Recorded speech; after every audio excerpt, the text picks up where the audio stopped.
Listen, folks, don't let these so-called highly educated people like Mr. Clean here, I think his name is Alex, from NASA, try to tell you what to think and believe. Think for yourself. Moon is faster than the Earth's rotation. This was his explanation for the 2017 solar eclipse shadow moving from west to east. When all your eyes ever see is sun, moon, and stars rise from the east and go west from North America. Let the Bible lead you to all truth. It states that the sun, moon, and stars are a sign unto us. It is for seasons. It's a calendar. The Bible or God is not the author of confusion. Remember, the wisdom of men is foolishness in the sight of God. Wake up before you burn up. I know that people are very busy. I probably didn't do a good job of putting this video together. I've taken some snippets out of it because people are busy. A lot of people suffer from ADD thanks to all the vaccinations they're polluting the younger generation with. So look in this new folder that I'm going to put up here with this video, and you'll see the truths that I'm trying to tell you and that you yourself can test in the 2024 eclipse. Just all you need is 2 people and some cameras. Have one person just on the west of the center line of totality and one just on the east of the center line of totality, less than 60 miles apart. And you will see the shadow come across the face of the sun in the opposite direction from each video.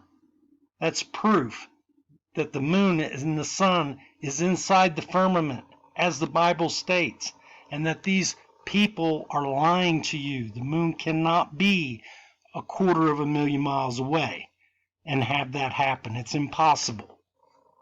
You don't need to worry about refraction or anything else. Game over. The shadow that our moon casts on the Earth's surface isn't very wide. The 2017 eclipse shadow is about 65 miles wide as it crosses Nebraska.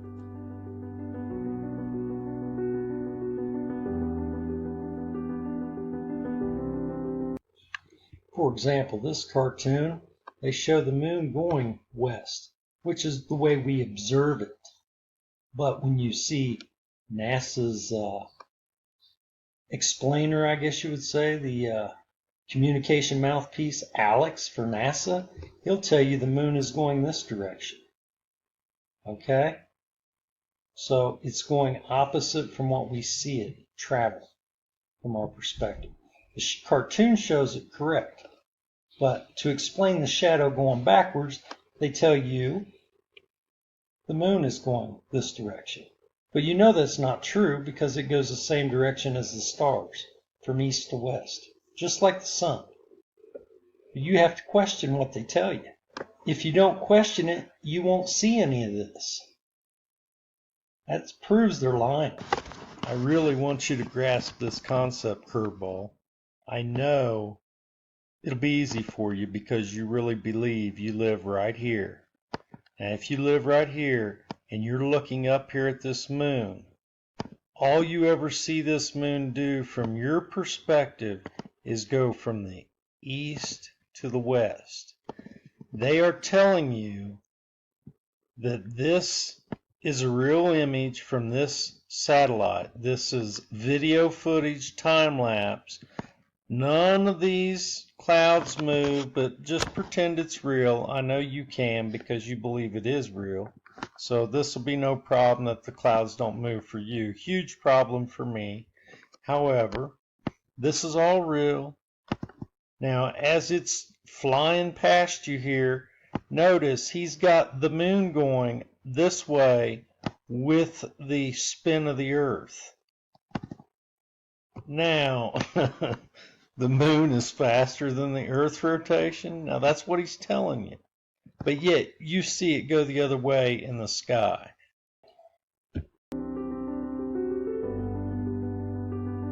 Not only that, but the center of the moon's shadow travels fast. It will enter the United States in Oregon at 12:16 p.m. our time. It gets to Alliance, Nebraska a little more than a half an hour later at 12:49, and it reaches Lincoln at 1:02. I just want to reiterate this 70-mile wide shadow. If you go just north of the line of totality or just south of the line of totality, less than 100 miles apart, I will insert video taken from Omaha and from Beatrice, which was just south of the line of totality, in which the shadow is 180 reversed from this direction. So the crescent would start on the north, crescent would start in the south, depending on where you are on that line of totality. A lot of people, far away, over 1,000 miles apart, see that same phenomenon and they say, well, it's the curve of the earth. That's why we see it come different. And then when you explain how could it be that the image of the shadow would reverse in such a small movement on the earth, then they want to pretend like this person is facing north and this person is facing south. That's how it happens. Impossible. The sun travels no further than the tropics, Capricorn and Cancer. So, in effect, everyone in North America has to face south to see the eclipse. So, the point is, it must be closer than what they tell you, or it couldn't do that. But you have to question what they tell you and look for yourself. Don't believe these lies they spill. If you look at it with your naked eye, you'll damage your eye. I looked at the entire 2017 eclipse with my naked eye, and I'm not running around with a seeing eye dog or glasses so thick I could see the future. Nothing happened. Lord willing, I'll do it again in 2024 around lots of ball earth believers so that maybe they can say, he's not worried about going blind? Because when you use the resolution of a camera, it cannot resolve the object in front of the sun as clearly as your eye can. And that's why they don't want you to look at it, because it's obvious. There's no craters. It's smooth. It's not the moon. It will exit the United States off the South Carolina coast at 1:49 p.m. our time.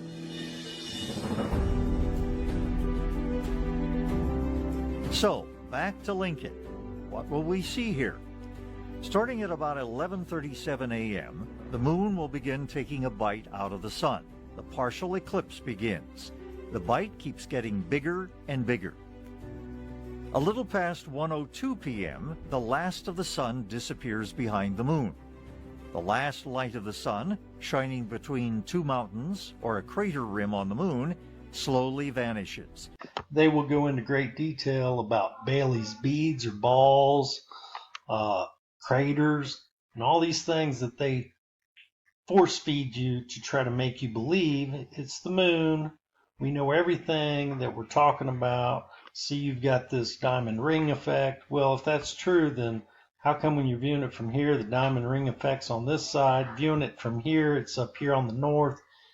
It wouldn't be. If it's a crater causing the Bailey's beads, then it would be only on one certain position of the moon. It wouldn't be all over depending on your perspective. They show what you're going to see if you're standing here. They show what you see if you stand here, but they don't explain none of it. It doesn't make sense. How could the bite out of the sun come on this side and then the shadow be over here? Things that doesn't fit their storyline, they won't talk about. They'll show it to you, but then won't even go into detail about it because they can't make it fit their story.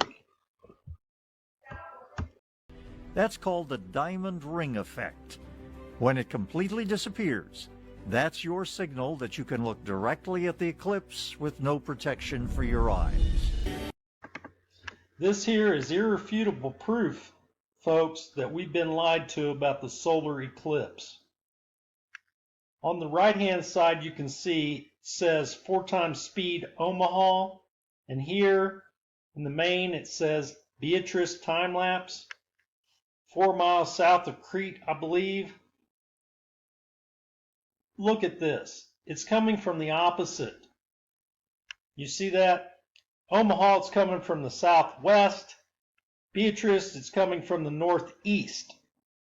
The shadow on the face of the sun.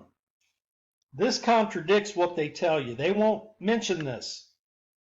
They won't talk about how that happens because it doesn't fit the lie they are trying to get us all to believe. This is the center line. This is just south of the center line of totality. And this is north of the line of totality.